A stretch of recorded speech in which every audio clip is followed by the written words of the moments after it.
Bom, então hoje, pessoal, dando início ao segundo dia, né, da nossa escola, a ideia hoje é falar um pouquinho sobre preparação dos dados para se trabalhar com aprendizado de máquina. Eu e o Ulisses, a gente vai acabar fazendo meio que conjunto essa apresentação aqui para vocês hoje. E depois a segunda parte, né, a parte mais prática dessa parte de preparação de dados, né, ele vai trabalhar diretamente com imagens, né, usando aprendizado de máquina, vai ser ministrada por ele. Então, a preparação de dados, né? Então, no aprendizado de máquina, a preparação dos dados é o processo da gente fazer um ajuste nesses dados. E esse processo envolve várias etapas. Entre elas, a gente pode citar, por exemplo, a coleta dos dados, o pré-processamento desses dados, a seleção de features, a anotação dos dados e a engenharia de features. Essas etapas, elas desempenham um papel importante, né, na qualidade geral do modelo que vocês vão acabar construindo. Pois elas se baseiam umas nas outras para garantir, então, que esse modelo atenda às expectativas desejadas. Então, a gente vai falar um pouquinho agora da coleta de dados. Então, no centro de todos os projetos de IA estão os dados, né? Esses dados, eles podem ser de diferentes tipos. Então, podem ser texto, podem ser áudios, vídeos ou imagens. E a coleta, né, ela pode ser um processo de vocês encontrarem alguns desses datasets já pré-estabelecidos ou construídos por terceiros, ou ainda vocês criarem dados, né, adequados para se usar no treinamento de um modelo de aprendizado de máquina. Então, vocês podem encontrar datasets já prontos, ou ainda construir eles do zero. Então, existem alguns repositórios disponíveis aí, com dados públicos e gratuitos. Aqui eu coloquei alguns exemplos de alguns desses repositórios, mas existem vários repositórios com datasets, para se aplicar com diferentes abordagens e envolvendo diferentes tipos, né? Podem ser dados do tipo de texto, podem ser vídeos sobre a área da saúde, educação, né? Então, existe uma gama imensa de dados públicos que vocês podem fazer uso. Então, aqui eu coloquei um print da tela do Kaggle, né? Esse repositório, ele contém muitos dados. Em geral, às vezes, existem competições que são propostas por diferentes, pode ser universidades ou empresas, por exemplo, que acabam colocando aqui os datasets e propõem uma competição de classificar imagens, deixa eu ver aqui o que é, de raio-x de pneumonia, né? Tem aqui o exemplo. Então, vocês podem trabalhar, né, com datasets de diferentes assuntos, tamanho também variam, né, desses datasets, e também, né, o que foi anotado neles, né. Em geral, as competições também têm premiação, né, o Ulisses estava comentando aqui do lado. Ele, inclusive, participou numa, foi ano passado, ano retrasado? 2019, né, que foi proposta pelo Mercado Livre. Os melhores colocados nessa competição, eles tinham acesso a um evento que aconteceu em Montevidéu, em 2019, né, eles davam como premiação para o pessoal que ficou bem colocado, uma vaga num evento de IA, né, que foi proposto lá em 2019, que se chamava Kipu. Bom, outro repositório de datasets é o dataset do Google, né? Então, lá eu fiz uma busca, já que coronavírus está em alta, né? Um dataset de coronavírus. Então, a Organização Mundial de Saúde tem alguns relatórios, e aí tem todos os tipos de dados, né? Pode ser texto, pode ser imagem, pode ser vídeo. Aí, vocês podem fazer os filtros e fazerem essas buscas, né?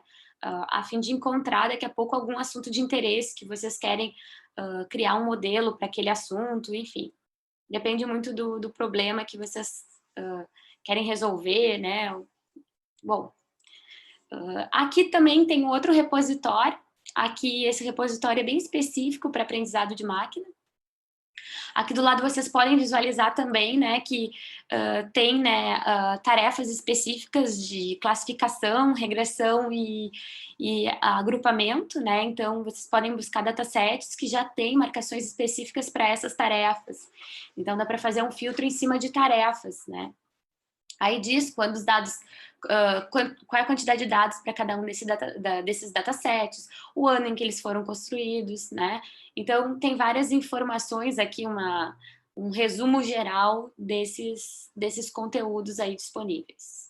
Então, aqui é só uma breve explanação de lugares, né, repositórios que vocês podem encontrar aí de datasets para depois criarem os modelos de vocês.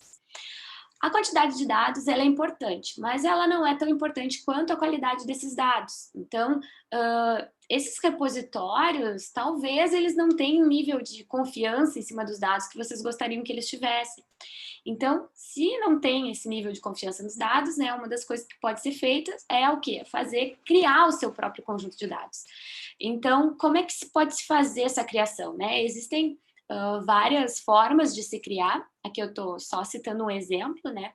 Eu fiz um recorte aqui da página de servidores da UFPEL lá, se a gente for na página dos servidores, aí tem o nome de cada um dos, tanto técnicos administrativos, a partir da administração, ou professores.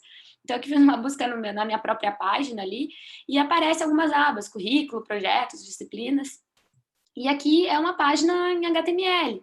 Então, uma das coisas que vocês podem fazer, por exemplo, é, se eu quero trabalhar com texto, né, fazer uma captura, né, criar um web scraping, um crawler, em cima de uma página, pegar esse HTML, a parte de interesse, e aí, né, aqui eu coloquei um trechinho de código bem simples, né, com poucas linhas a gente pode resgatar o que estava dentro dessas tags ali, divs com ID chamado Lattes. E aí eu tenho o texto, e aí eu já tenho os dados, né, talvez necessários para, eu quero fazer alguma classificação em relação aos professores da computação, e aí eu posso pegar todos os lattes ali para ver as áreas, clusterizar, né, por áreas daqui a pouco, né, então eu posso fazer ter alguns insights em cima desses dados que eu estou capturando aqui e fazer análise em cima deles, né? Então, aqui é um exemplo simples de algo que pode ser feito. Vocês ainda podem capturar outras coisas, né? Não necessariamente texto, mas podem trabalhar em cima de vídeos, de imagens, com outros tipos de dados. E aí entra na etapa de pré-processamento desses dados. Então, uma vez que eu já tenho os dados, né, resgatei eles, eu preciso fazer uma limpeza, que a gente chama, né, uma preparação desses dados para se fazer um treinamento. Essa preparação desses dados, né, é uma forma de a gente garantir que esse treinamento ele seja preciso, completo e relevante. Por exemplo, ali, né, no meu caso, quando eu capturei, não ficou algumas tags ali no meio, mas poderia, por exemplo, aqui no meio desse texto que foi capturado, ter algumas tags HTMLs que ficaram, né, por exemplo, de tabulação, de espaçamento, e aí eu poderia ter que fazer alguma limpeza dentro ainda desse texto para passar, né, fazer alguma limpeza dentro do texto, tirar, por exemplo, se eu vou trabalhar com imagem, estou resgatando algo que tem numa página, né? E aí nessa página tem uma imagem, tem uma legenda dessa imagem. A legenda não vou querer analisar, eu só quero a imagem. Então a limpeza que eu posso fazer, né, é ficar só com a imagem e descartar a legenda. Então tem várias estratégias que podem ser feitas dependendo do tipo de dado que vocês estão trabalhando. Então, o que a gente precisa fazer nessa etapa de pré-processamento é organizar os dados, formatar eles, dar uma padronização e lidar também com dados ausentes, né? Então, talvez, né, eu queira fazer um tipo de classificação e daqui a pouco alguma classe não tem, né, nesses repositórios não, desculpa, no site que eu estava buscando. Então, como é que eu vou lidar com isso? Padronização, né? A gente que trabalha com texto geralmente tem essas questões de codificação do texto, né? Tá no UTF-8, está em ISO, então tem essas questões. Ainda em termos de imagens, né? Eu tenho imagens com tamanhos diferentes, e aí eu tenho que padronizar isso, colocar todas elas tamanho, né? Ah, vai ter tanto de largura e tanto de altura. Então, são algumas das estratégias que podem ser utilizadas para a gente pré-processar, né? Limpar esses dados para, no momento que a gente for para a etapa de treinamento, né? Isso ocorra de forma mais precisa, completa e relevante. Mas além de eles serem lá, deles chegarem lá concisos e completos e relevantes, a gente também quer tratar esses dados, no caso da preparação também, para remover alguns vieses que podem ter. A Larissa comentou a questão ali das marcações dentro do HTML. Às vezes pode ter alguma meta tag ali que vai dar alguma informação que, se tu passares para o classificador, ele pode ajudar na classificação. Num caso que eu vou mostrar agora daqui a pouco de uma imagem, por exemplo, de doces de Pelotas, aí na imagem diz o nome do doce. Se todas as imagens vierem com o nome do doce, o método pode acabar olhando para o nome e não para o doce em si, para as características do doce em si. Bom, falar um pouquinho de seleção de features, né? Uma vez que eu capturei os dados e eu tenho que processar esses dados de alguma forma para fazer o meu modelo ser treinado e aprender as características. Muitas vezes, com a quantidade grande de dados que a gente tem, pode ser que eu tenha informação demais, pode ser que eu tenha informação desnecessária. Essa é uma etapa importante também. Eu fui lá dentro de uma base de dados, daqui a pouco interna da empresa, retirei todos os dados, uniformizei, fiz todos os pré-tratamentos, e aí agora eu vou olhar para esses dados para ver o que tem de relevante ali para o problema que eu quero resolver. Não adianta eu botar dados que não fazem sentido para a entrada daquele problema que eu quero resolver. E muitas vezes aí eu começo a inserir um outro viés. Além daquele viés lá que pode estar intrinsecamente nos dados brutos, agora eu posso começar a inserir vieses. E isso é muito comum na parte de inteligência artificial clássica, né? Eu vou pegar e vou começar a introduzir um viés, vou começar a fazer algum tipo de coisa que vai facilitar o treinamento.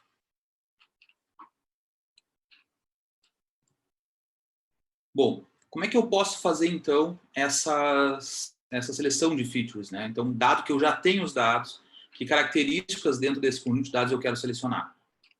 Bom, eu posso pegar e remover features que têm uma alta correlação com outras features, ou seja, elas estão dizendo a mesma coisa.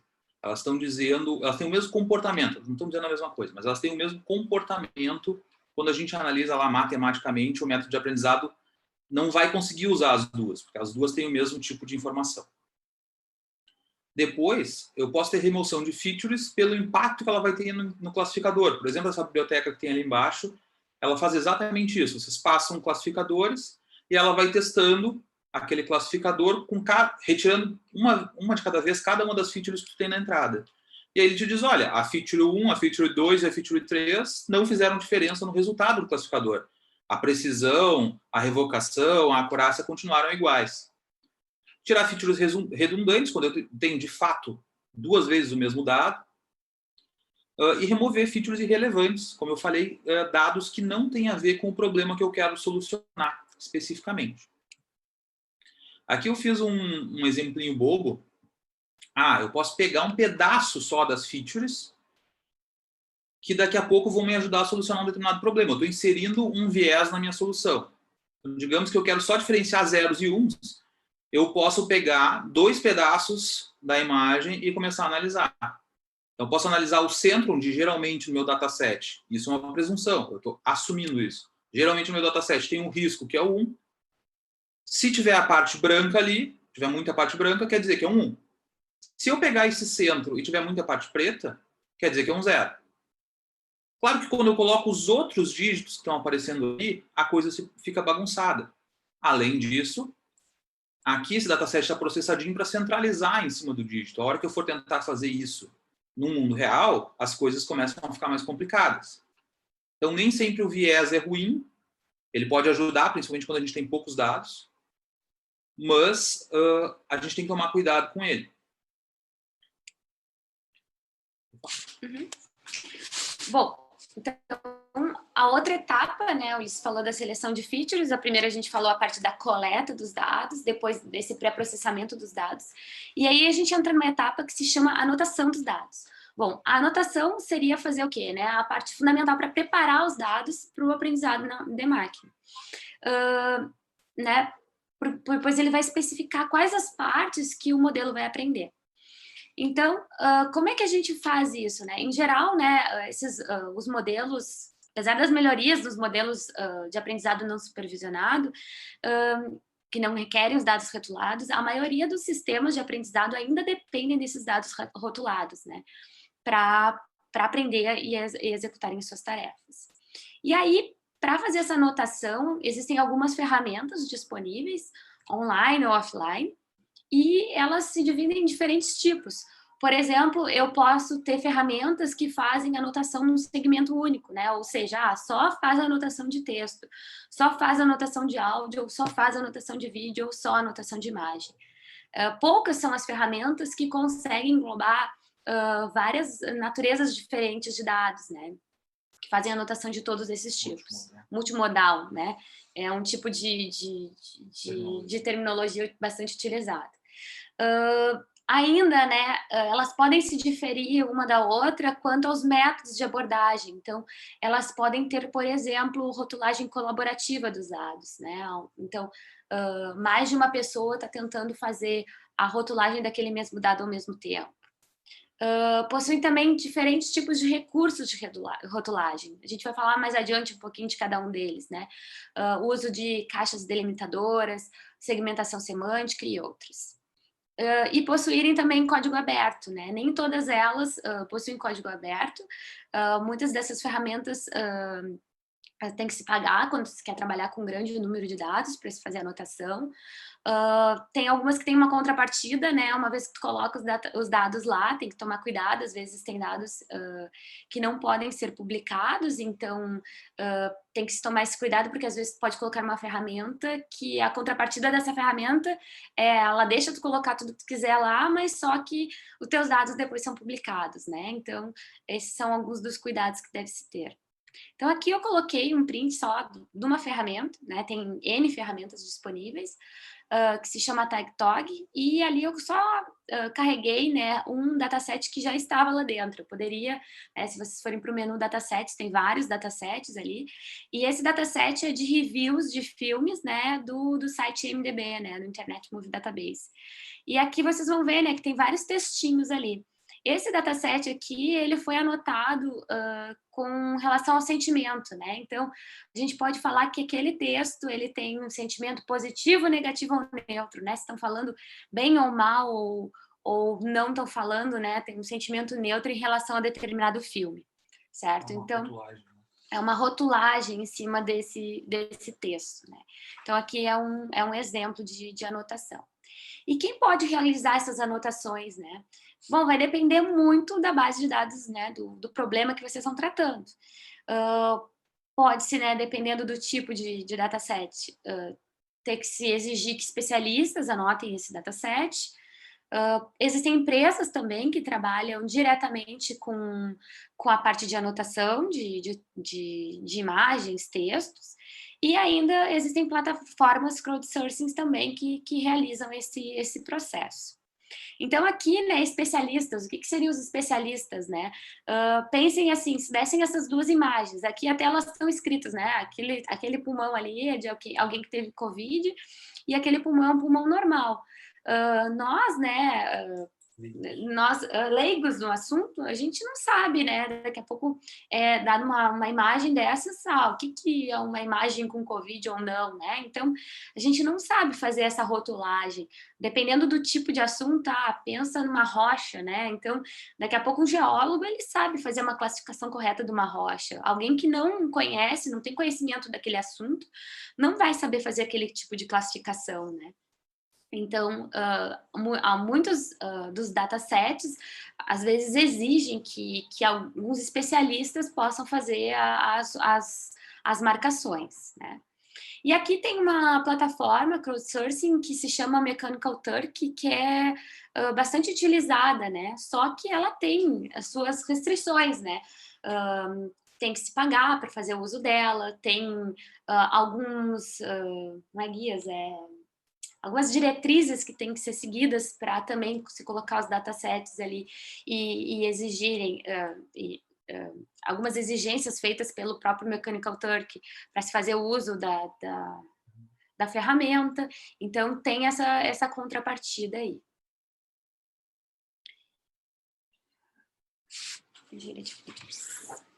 Bom, então, além de selecionar features, uma outra coisa que se fazia muito, ainda se faz quando os datasets são pequenos, é fazer engenharia de features.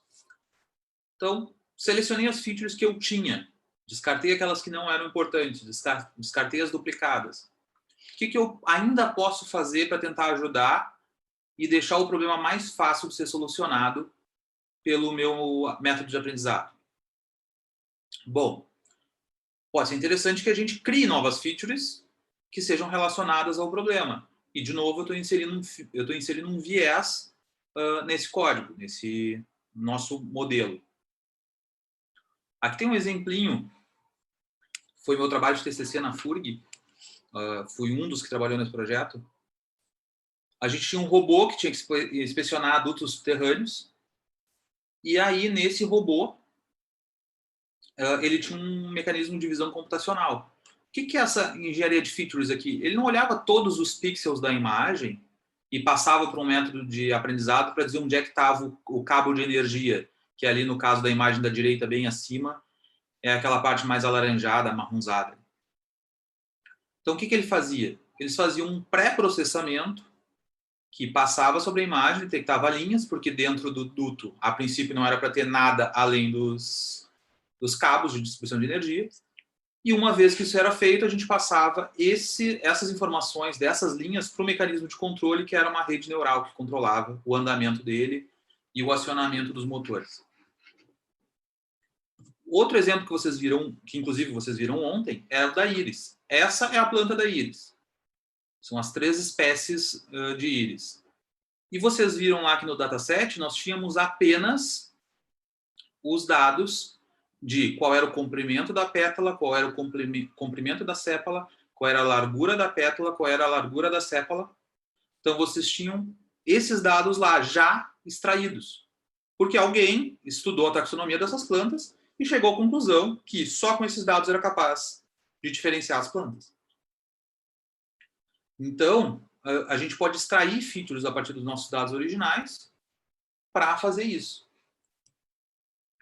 Um outro exemplo que eu queria citar, tinha que ter feito a piada antes, se vocês forem no site da Jeep, não existe um Renegade rosa para comprar. Então, eu posso fazer um classificador e sair muito feliz dizendo, olha, peguei todas as fotos de Renegade que a Jeep vendeu, não tinha nem... E tinham todos entre as cores, amarelo, azul, branco, verde, não sei o quê. Aí tu anda na rua, passa por um carro da Mary Kay e descobre, meu classificador não vai funcionar. O que eu quero dizer com isso?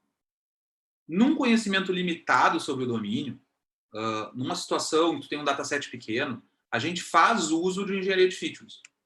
Nem sempre vai ser suficiente. E a gente está inserindo um viés.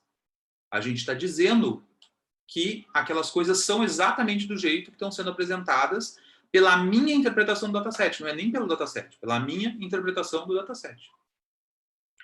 Bom, então a engenharia de features, com a disponibilidade massiva dos nossos dados e o aumento do poder computacional, desses sistemas computacionais que a gente tem hoje, os próprios métodos de aprendizado tomaram para si essa etapa de fazer a engenharia de features. E não é uma coisa tão nova.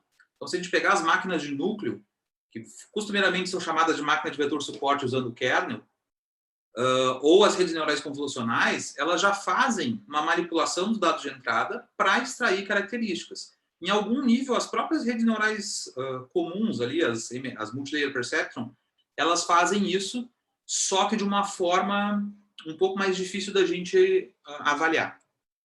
Então, para um kernel, por exemplo, se eu aplicar um kernel radial em cima daqueles dados ali, eu gero um novo espaço de características em que com uma superfície plana, um plano simples, eu consigo separar os dados. Então, eu poderia ter feito isso à mão, ou posso deixar o método fazer isso para mim. Ou a máquina de kernel não escolhe o método automaticamente, a gente vai testando, mas já é melhor do que eu ter que ficar inventando formas de fazer isso para cada dataset. Bom, nas redes neurais convolucionais, eu acho que eu ia mostrar para vocês. Bom, dá para pensar naquele exemplo do próprio DadoBot. A gente tinha ali um detector de linhas, né, que a gente pré-processava com um filtro e usava as linhas, então, para passar para o método de aprendizado lá, que ia dizer qual era a rotação que tinha que ser aplicada nos motores para alinhar os sensores em cima daquele cabo que estava dentro do duto. Com uma rede convolucional, aquele mesmo filtro vai ser aprendido automaticamente, se ele for útil para resolver o problema. No caso ali do Renegade, o filtro da cor, de olhar especificamente para a cor, provavelmente não ia ser aprendido, a gente ia olhar mais para a forma. Tem um aluno que perguntou ali, deixa eu só... Ricardo Araújo, feature é um atributo do dataset. Tá, o Ricardo já respondeu, tá. Bom, então, quanto à natureza dos dados, né, pessoal, nós comentamos, então, que a gente pode ter dados, né, que são textos. Então, existem tarefas, por exemplo, essa tarefa aqui que eu coloquei é uma tarefa que a gente chama de reconhecimento de entidades nomeadas, que são reconhecer nomes próprios, localizações, organizações, datas, eventos e outras coisas dentro de um texto. Então, ali vocês estão vendo uma ferramenta de anotação, né? Por exemplo, Barack Obama, né, tá ali marcando, né, com uma tagzinha em azul que é responsável, então, por ser marcação de pessoa. Agosto, né, 4 de agosto de 1961 é uma data. Deixa eu ver o que mais tem ali, ó. American, tá marcando como outros. Estados Unidos, localização, estaria em amarelo, né? E assim por diante. Então, aqui, né, a pessoa pode fazer a anotação, nesse caso aqui, de entidades nomeadas. No exemplo, quando eu mostrei a ferramenta de anotação, tinha um exemplo de anotação de sentimento dentro de um texto. E quando a gente está trabalhando com textos, existem vários tipos de anotação que podem ser feitas, né? Então, o que a gente precisa é, às vezes, criar guias de anotação, né, que vão ser passados para esses especialistas, pessoas, empresas que vão fazer esse processo. Esse guia ele tá bem elaborado, né, para não dar margem à ambiguidade no processo de anotação. E aí a pessoa que for responsável pela anotação, ela vai ter conhecimento do que qual é a tarefa, né, o que deve ser feito, e aí vai ser dado um conjunto de textos para ela e ela vai começar o processo de anotação. Então, aqui tem um outro exemplo de anotação em termos de áudio. Então, eu posso anotar o que uma pessoa está falando, o que outra pessoa está falando e onde tem um ruído, né? Então, aqui também é um outro exemplo de anotação, só que em dados do tipo áudio.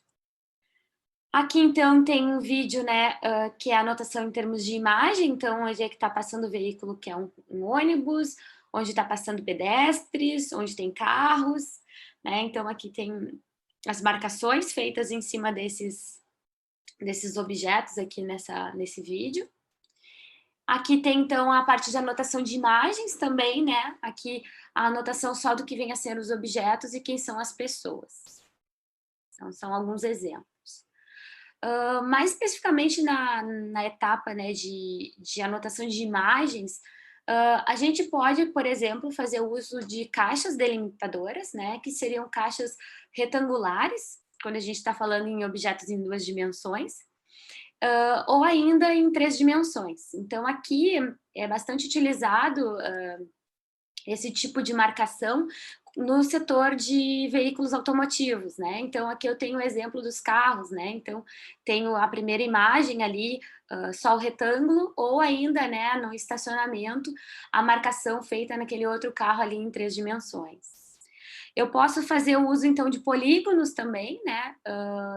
Seria uma forma de tratar elementos que têm formas irregulares, por exemplo, o corpo humano, logotipos, placas de ruas, né? Aqui eu tenho os exemplos das casas, então cada casa ela segue uma forma diferente, então eu não preciso, não preciso usar o retângulo ali. Claro, no exemplo anterior lá que eu mencionei, tinha pessoas e objetos que estavam retangular, né? Mas tem alguns espaços que talvez não fossem interessantes ser utilizados. Então, aqui eu posso fazer o uso, né, delimitando um pouco mais o escopo do objeto que eu quero trabalhar em cima dele, né? E aí isso ajuda a máquina a fazer uma melhor previsão. Aqui tem a etapa de rotulagem, né? Então, como o Ulisses falou, né? Eu tenho um exemplo aqui, os doces de Pelotas, olho de sogra, né? Então, talvez por causa do rótulo que está escrito ali, né? Olho de sogra, ou do outro, né? No primeiro desenho do doce ninho ali, tem Pelotas escrito na volta, e tem uma tagzinha, talvez falando o nome do doce, né? Isso pode, né, fazer com que talvez o algoritmo de aprendizado ele olhe não para o objeto em si que a gente gostaria, que é a imagem do doce, e sim daqui a pouco ele olhe para o que está escrito em cima, né? Então, ele ao invés de olhar para o doce, ele vai olhar para o texto que está escrito ali, olho de sogra. Ainda a questão das linhas, né? Como ele também mencionou antes, ele falou das linhas ali nos dutos, né? Aqui eu tenho um exemplo de uma pista, né? Uma estrada, então a solução, ao invés de usar caixas, talvez seria fazer o uso de linhas aqui, representando, no caso aqui, a estrada. E ainda eu posso ter, por exemplo, também a parte de segmentação semântica, que é fazer a anotação de cada pixel em uma imagem. Em vez de dar para os anotadores uma lista de objetos a serem anotados, por exemplo, pessoas ou objetos, ele vai receber uma lista de rótulos de segmento para se dividir as imagens. Então, um bom exemplo de segmentação semântica também é a parte de tráfego de veículos autônomos, né? Então, aqui tem um... Quer falar? Uhum. Só para complementar, a Larissa tinha mostrado o outro dataset, outra forma de anotação, né, com caixas, né? Então vocês veem que pode ser que a gente olhe, e se vocês olharem no exemplo do ônibus aqui, vocês veem que ele marca uma pessoa dentro do ônibus. Então se eu faço só uma caixa no ônibus e ninguém marca aquela pessoa ali, pode ser que o sistema associe que se não tiver uma pessoa ali, não é um ônibus. Ele começa a olhar para o motorista e não para o ônibus. Então, o que eu posso fazer? Eu posso começar a recortar e dizer exatamente o que é importante, né? Essa segmentação semântica vai marcando ali o que é importante. Por exemplo, do motorista não é tão bom porque o motorista vai aparecer na imagem de qualquer forma. Mas então aqui a gente recorta o carro da estrada. Então, se eu botar uma imagem de um carro de propaganda que não tem uma estrada embaixo, ele era para conseguir reconhecer que é um carro. Se a gente bota... A gente tinha uma piada quando eu comecei a fazer pesquisa com o Ricardo, que é essa questão do contexto, que se eu botar uma banheira no meio da estrada, ele vai reconhecer que é uma banheira ou ele vai dizer que é um carro? Esse tipo de coisa a gente tem que tomar cuidado, e a segmentação semântica ajuda nisso. Ela melhora a classificação com esse tipo de informação mais precisa. Certo. Bom, para falar um pouquinho de validação do conjunto de dados, então, digamos que eu tenho uma anotação no conjunto de dados, e aí como é que eu vou validar se aquela anotação é válida ou não? É um tópico bem complicado e eu diria que na maioria dos trabalhos que a gente tem visto, nesses datasets compartilhados, a gente tentou fazer um trabalho com dataset aqui para o curso de usar máscara ou não usar máscara. E a maior parte dos datasets que a gente encontra foi uma pessoa que pegou, juntou tudo numa pasta e era isso. Daqui a pouco pode acontecer que vão ter dados anotados de forma errada. Então, um jeito mais criterioso, mais rigoroso, é que a gente vai ter vários anotadores. Isso vem lá desde a época de diagnóstico médico, onde eles usavam 2 anotadores, depois faziam uma medida de concordância específica, que também só funcionava para 2 anotadores. Se tivessem 3, a medida de concordância já não funcionava. Então, digamos que aqui nessa imagem, o anotador 1 foi lá e disse que a imagem é uma imagem sobre quindim. Ele rotulou a imagem dizendo, tem quindim nessa imagem. É verdade, tem. A imagem 2, o segundo anotador disse que a imagem é de olho de sogra. Bom, tem olho de sogra na imagem.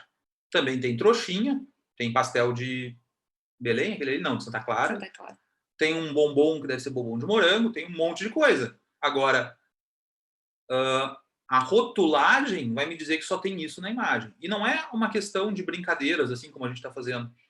Se vocês pegarem os próprios dados da ImageNet, que é talvez o conjunto de dados de imagem mais conhecido que existe, talvez o conjunto de dados mais conhecido que existe, a gente tem a mesma coisa. A gente tem uma criança correndo num parque e está classificada como criança. A gente tem um cachorro na grama e está classificado como cachorro.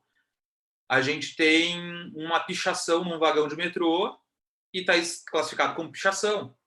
Então, essas coisas começam a gerar problemas. Num trabalho que a gente fez, inclusive, todos os vagões de metrô apareciam como pichação, mesmo que não tivessem pichação, porque ele associou aquelas características do vagão no fundo das imagens pichadas com a pichação em si.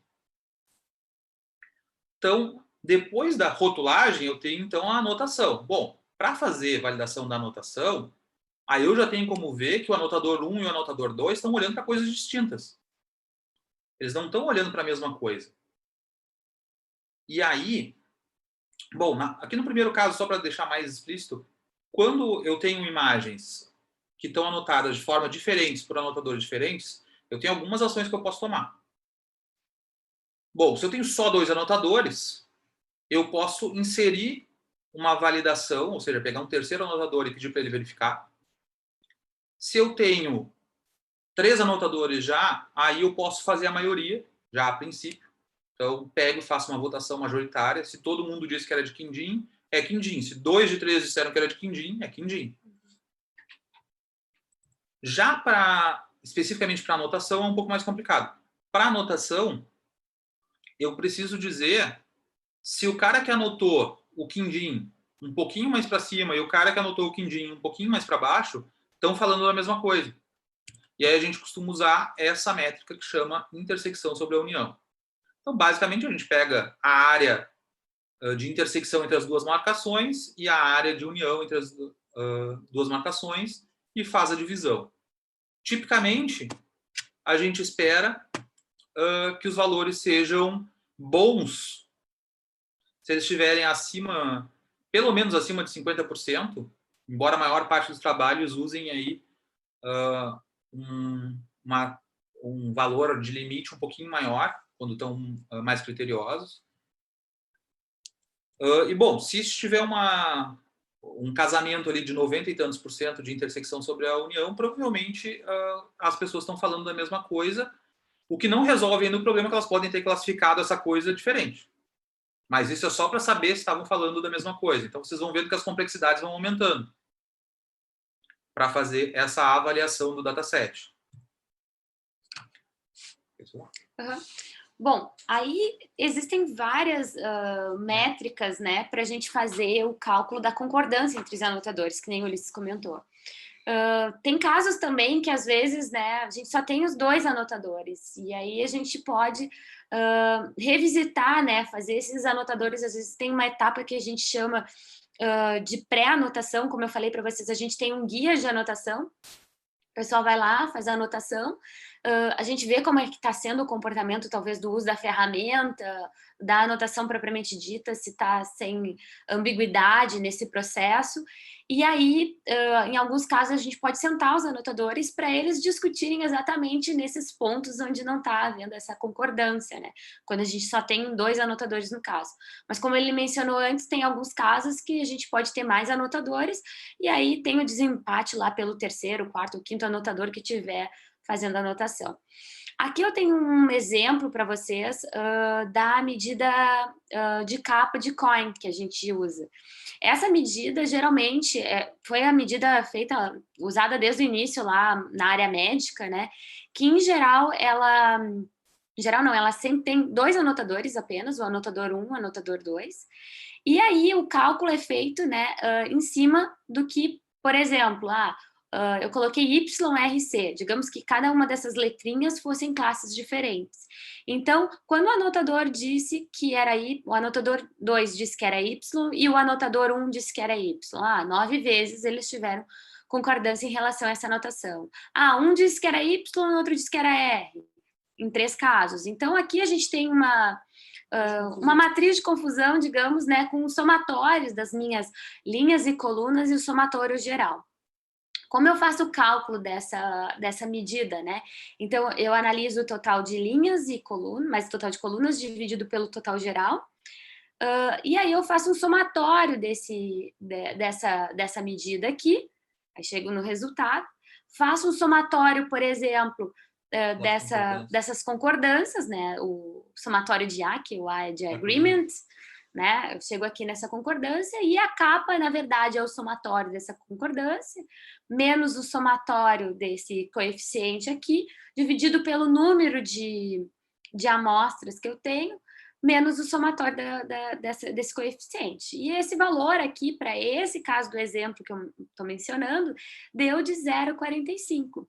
E isso, né, na classificação dessa medida, ela é considerada uma concordância moderada, né? Não é a maior concordância, não é uma concordância perfeita entre os anotadores, mas é uma concordância, um meio termo aqui entre os casos, né? O pessoal, é bom comentar assim que, principalmente para texto ou para essas anotações de imagens, a gente não vai chegar lá perto do 100%. Não acontece. Até pela marcação, às vezes o cara bota um pouquinho para o lado, um pouquinho para o outro, então não vai fechar certinho as classificações ali. Não vai ficar exatamente igual. A gente não tem o mesmo processo rodando em cada anotador ali, né?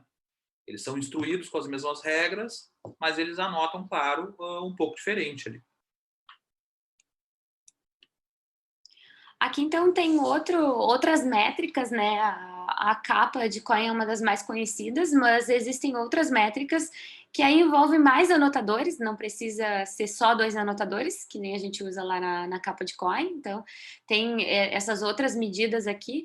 E aqui eu coloquei um print de uma ferramenta acadêmica que faz o cálculo desses coeficientes. Então, tem o dataset ali, né? A descrição desse dataset, os anotadores, e aí a gente seleciona as medidas que a gente quer calcular e depois é extraído um relatório da concordância lá entre os anotadores gerados a partir dessa anotação feita, certo? Uma coisa importante também deixa eu ver aqui mesmo. Uma coisa interessante também de se falar desse processo de anotação é quando a gente está recrutando o pessoal para fazer essa anotação, né? A gente mencionou ali em especialistas ou empresas, ou ainda usar plataformas de crowdsourcing, né? Então, tem esse processo, às vezes é oneroso, chato, então é muito difícil, né? A gente, quando está no papel de, a gente precisa de um dataset anotado, né? De como fazer com que as pessoas não percam o interesse na anotação e marquem realmente aquilo que era desejado, né, e que não tenha erros nesse processo de anotação, né. Então, algumas estratégias que a gente acaba utilizando, às vezes, não dá todo o dataset completo. Digamos, eu tenho 100 imagens, né, eu vou dar 100 imagens para a Larissa anotar e as 100 imagens para o Ulisses anotar. Às vezes, a gente, para medir um pouco dessa concordância, ao invés de dar 100 imagens, a gente pode dar um número menor, né, uma intersecção entre esse conjunto, que a Larissa e o Ulisses vão anotar igualmente, e outras que vão ser diferentes, né? E aí a gente pode apresentar essa métrica entre só esse conjunto de intersecção que foi feito por ambos, né? Vocês pensam que, por exemplo, aquele exemplo que eu sei da ImageNet, ele tem 1 milhão de imagens. Então, imagina 1 milhão de imagens. Na verdade, sendo anotado manualmente, né? Então, vocês têm que anotar aquelas imagens. Bom, eles pegaram lá, juntaram dinheiro nos Estados Unidos, pagaram para as pessoas anotarem. Mas, além disso, dentro desse processo de anotação, além da avaliação final, né, que daqui a pouco o erro já pode ter sido cometido, durante a anotação, às vezes, o pesquisador vai lá, anota um texto e confere se as pessoas que tinham que anotar aquele texto estão com concordância. Se começar a aparecer discrepâncias, ele pode analisar aquela pessoa. Um exemplo real aqui do grupo mesmo. Durante meu doutorado, a gente estava anotando um dataset de reviews de hotéis para análise de sentimento e nível de aspectos, e um dos alunos, ou porque ele não entendeu como é que usava a ferramenta, ou porque ele ficou chateado com o processo, sei lá, ele abriu 350 textos e fez 3.500 e uns quebrados anotações, todas com o mesmo valor, que era o valor padrão da ferramenta de anotação. Então ele não, de fato, anotou. Ele só carregava os arquivos e salvava, carregava os arquivos e salvava.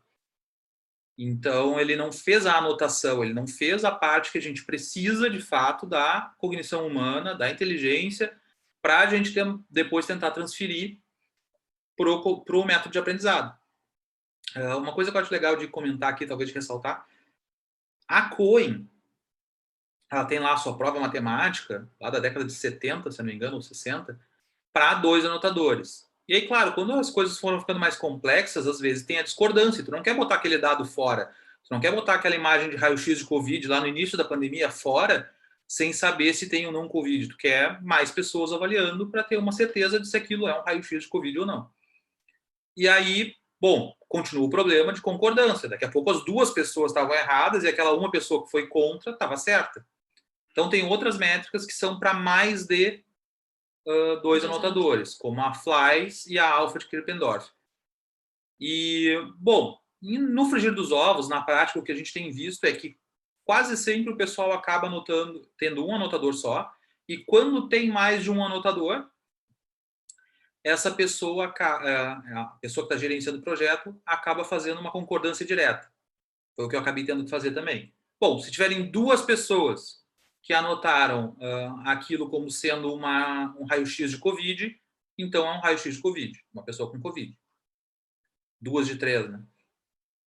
Isso também facilita um pouco, porque se no meio do processo maçante de anotação tu perder um anotador e tu tem 2 que já concordaram com aquela imagem, tu não precisa da terceira pessoa para anotar. É isso? Uhum. Então, eu acho que é isso, pessoal. Não sei se vocês têm algum questionamento. Deixa eu abrir aqui. Aqui o chatzinho.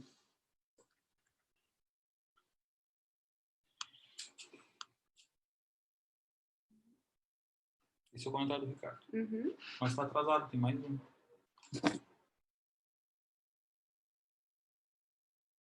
Obrigado, Alex.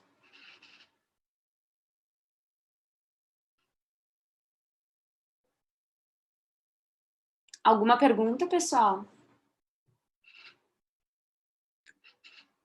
Teoria da conspiração. Não é teoria da conspiração, é verdade. É verdade, eles usam mesmo, eles pegam um conteúdo que eles sabem o que era e pegam um conteúdo que eles não sabem e botam a gente para anotar. É bem isso. Teve os livros até antigos que eram escaneados, eu não me lembro qual era um projeto que tinha grande sobre isso. O Johnny falou a mesma coisa. Isso mesmo, Johnny. Essa questão da digitalização de livros, principalmente livros bem antigos, né? Então, que não eram digitalizados, e aí facilita bastante esse processo, né? É uma forma de conseguir anotador de forma gratuita, né? É bem interessante. Algum software para anotar a imagem? A gente vai usar mais tarde, agora na tarefa, né? Na hora de fazer a prática. Mas eu vou ser bem sincero, assim, tem softwares melhores, mas aí a gente tem que pagar, ou tem aquele problema, como eu comentei com vocês, como a Larissa comentou com vocês, que já aconteceu no nosso grupo, a gente enviar e aí a gente vai ler e lá nos termos diz que o dataset vai ficar público. Se a gente começou a anotar usando a ferramenta, obrigatoriamente o dataset tem que ficar público, e aí tinha uma empresa envolvida e não é para ficar público. Então essas coisas começam a complicar. E agora o Ulisses até comentou essa questão, né? O dataset vai ficar público. A questão também de alguns cuidados que a gente tem que ter, dependendo do dataset que a gente está trabalhando, né? Então, essa questão de, daqui a pouco o dataset que tem nomes. Eu mesmo trabalhei com redações de crianças. E aí, por exemplo, não podia estar divulgado o nome das crianças nas redações. E tem outros, né? Até ele falou a questão das máscaras, né? Do o quanto a gente pode daqui a pouco fazer a divulgação, uma questão ética por trás desses dados, né? Então, alguns desses cuidados a gente tem que tomar, né?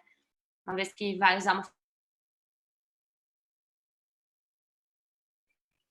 Um recapture de fake news seria interessante. Fake news é uma tarefa muito difícil de resolver, porque ela demanda contexto, né? Que é considerado fake news, inclusive, tu falares de uma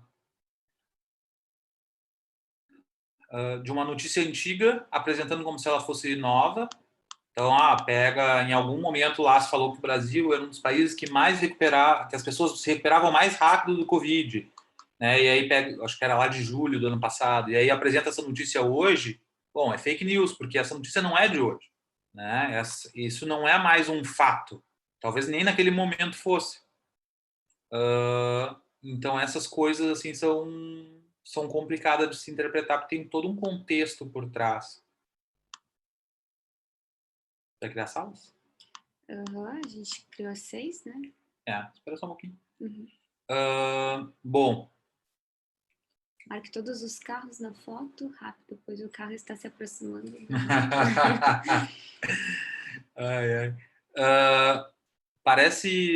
Parece bobagem, mas provavelmente para treinar carro autônomo, quem está fazendo isso é a Tesla, né?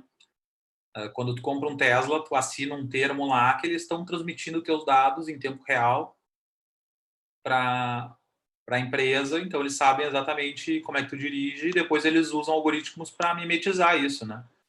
Eles tentam imitar o jeito que as pessoas dirigem. Então, o target é a direção real de algum usuário. Alguém perguntou, pensando em análise de texto, como entender comentários que são sarcasmos de afirmações verdadeiras? Opa, enrolei.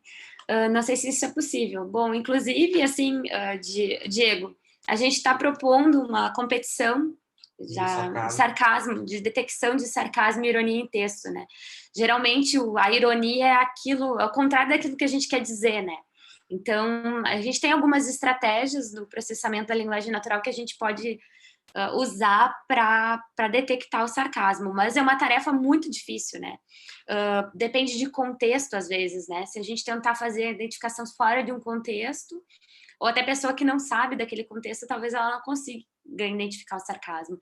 Então, para nós humanos, a tarefa já é difícil, então imagina para uma máquina, né? Pensa num modelo aí que vai tentar fazer a detecção disso.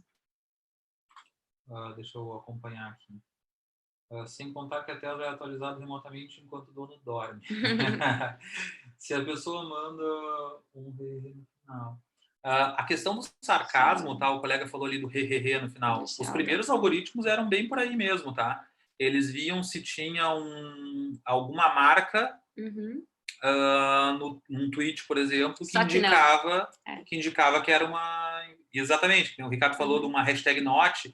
No Brasil, a gente usava muito, em determinado momento, um SQN, né, do só que não, e aí tu usava aquilo para ironia. Tem gente que bota ironia direto lá, bota uma hashtag ironia. Dependendo da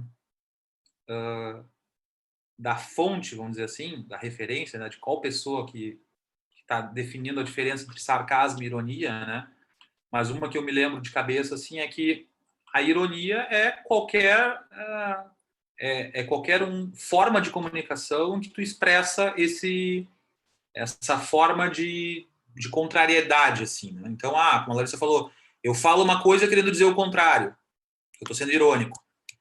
O sarcasmo, ele tem a ver, segundo essa fonte, que agora não vou lembrar o nome, com a atitude do humano. Ele está falando um negócio e até a voz dele pode não ter uma entonação irônica, mas ele dá uma piscadinha de olho. Sarcasmo. Então, tem uma pequena diferença entre os dois. Na prática, a maior parte dos trabalhos acaba lidando os dois com a mesma coisa. E em texto, se fosse pensar especificamente em sarcasmo, é bastante difícil de detectar, né? Tu não está vendo a pessoa falar, tu não está vendo a pessoa digitar. Então, fica difícil de fazer essa diferenciação.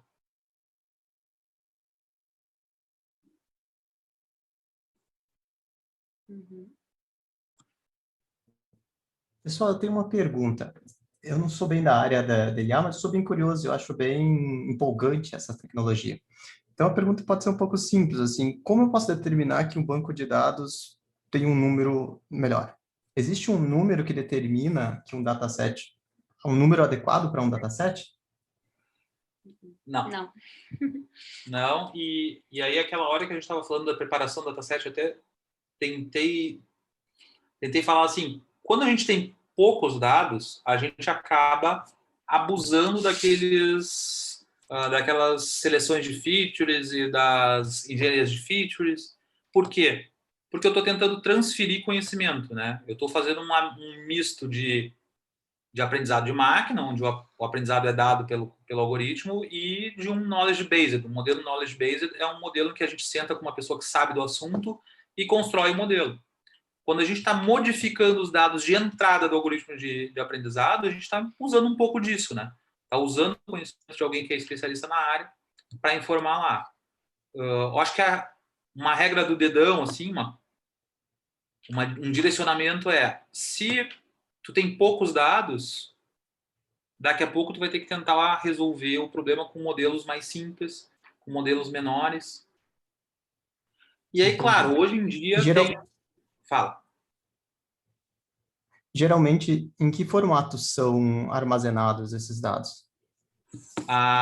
Quando a gente trabalha com classificação de imagens, elas são salvas em arquivos JPEG mesmo. Assim. Geralmente é o que a gente tem trabalhado. Quando a gente está trabalhando com texto, em geral, dependendo do tamanho da base de dados, é claro, né? Ou são vários documentos separados, vários .txt, ou se for pequeno, né? Tipo os nossos dados que eram de anotação, davam 3.000 textos, aí 4, 5 anotações por texto. Então, era possível ter um arquivo com isso, com cada uma das linhas com uma anotação. Mas, claro, que trabalhando com coisas gigantescas, daqui a pouco tu vai ter que usar uma base de dados. Então, empresas grandes já têm esse tipo de coisa implementada. Tu usa uma base de dados para armazenar, para ter uma consulta mais rápida, até para não atrasar a execução do treinamento, né? Essa que pergunta na base. Redes neurais conseguem aprender com datasets menores, em comparação a modelos mais simples, como modelos lineares. Olha, a pergunta é difícil, porque tem que saber se o modelo linear resolve o problema. Se o modelo linear não é capaz de resolver o problema, bom, então pode ser que uma rede neural aprenda. O problema de um modelo muito expressivo, de um modelo expressivo demais para um problema simples, é que tu pode achar que está resolvendo o problema, mas não está.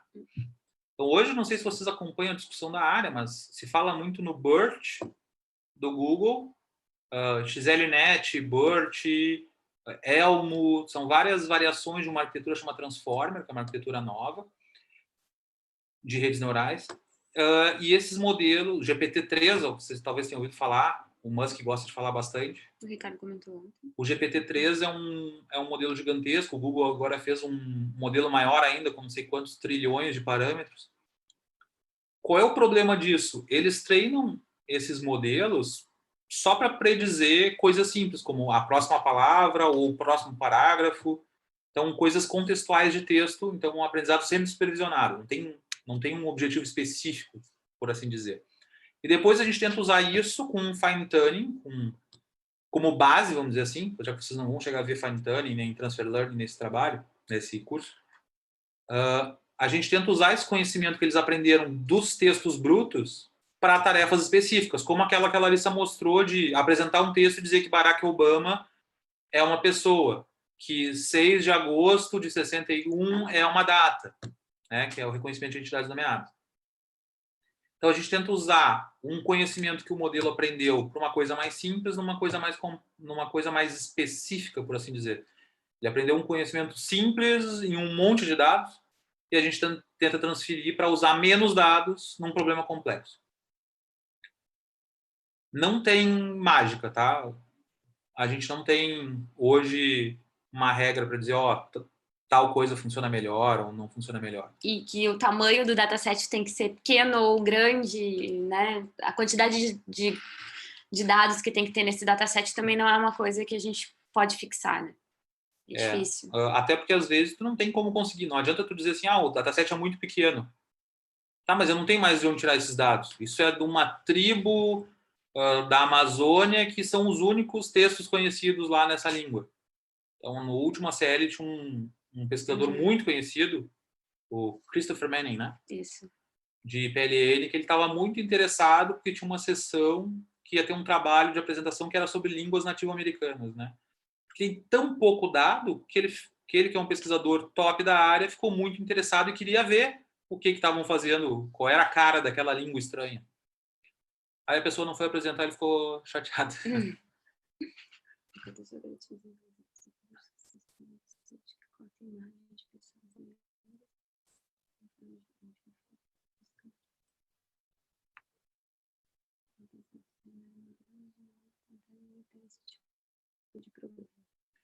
Tá.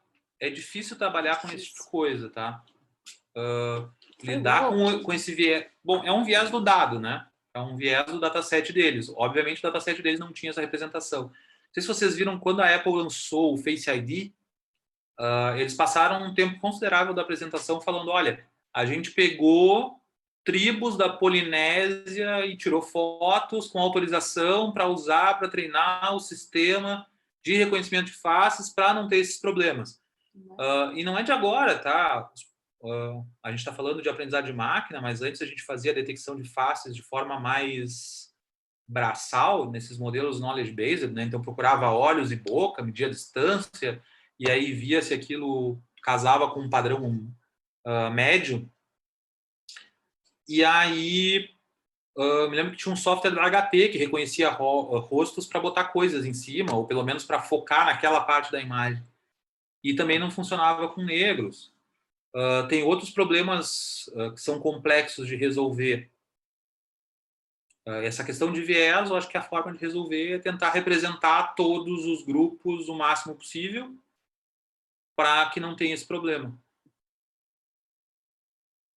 Tem mais pergunta?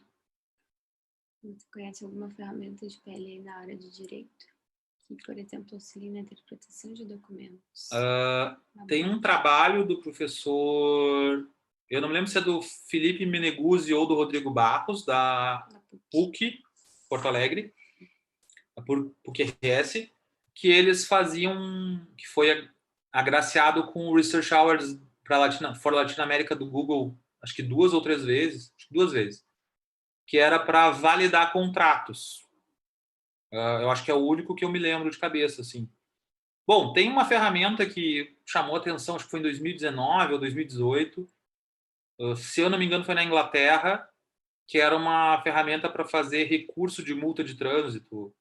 Fez muito sucesso na época, mas é menos interessante porque tem um formato muito comum de recurso, de multa, né? Então é muito fácil de fazer um modelo knowledge-based, né? Tu não pega uma pessoa que sabe como é que faz um recurso e aí senta do lado dela e implementa isso. Tem uma menina que trabalhou ali no projeto esse, da validação de contratos.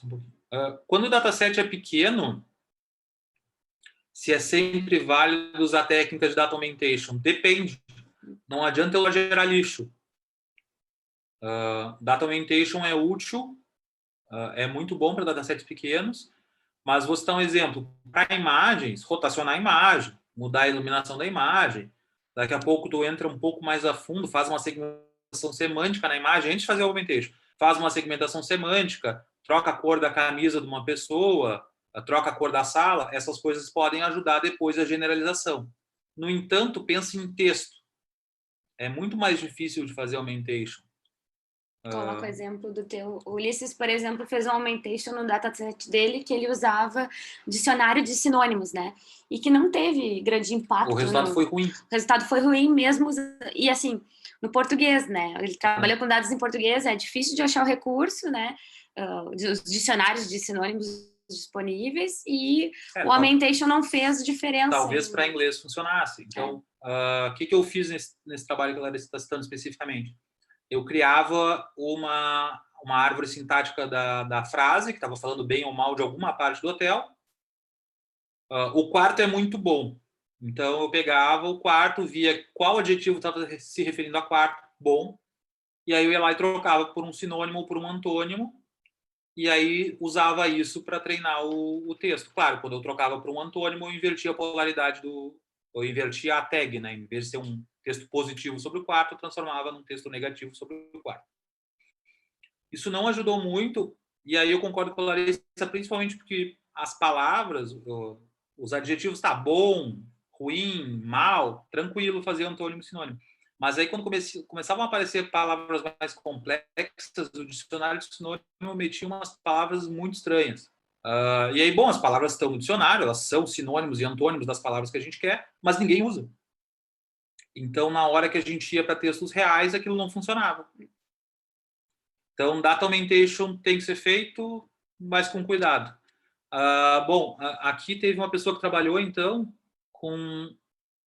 nesse trabalho da validação de contratos. Então, podem entrar em contato com a Catarina, tá?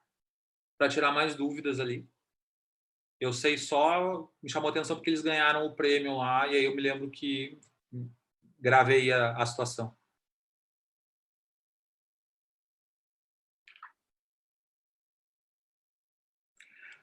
A web semântica, ela é linda, ela é maravilhosa. Lá no mundo tópico. O problema é que a gente não tem, né? O dia que a gente conseguisse chegar, não sei se vocês já olharam a modelagem da web semântica, né? Então, uma web perfeita, onde todos os dados seriam verificáveis e verificados. Então, teria todo um modelo de conhecimento para dizer, olha, tu entrou na página tal, aquele dado é verdadeiro. Na própria acepção de verdadeiro, a gente já ia ter problema, né? Porque para coisas muito factuais, ok. Para coisas que são subjetivas, o sistema quebra, tu não tem como fazer, né? E a subjetividade é da natureza humana, né? Então, belo, feio, ruim, bom, é subjetivo. Como é que tu vai tratar isso como verdadeiro ou falso?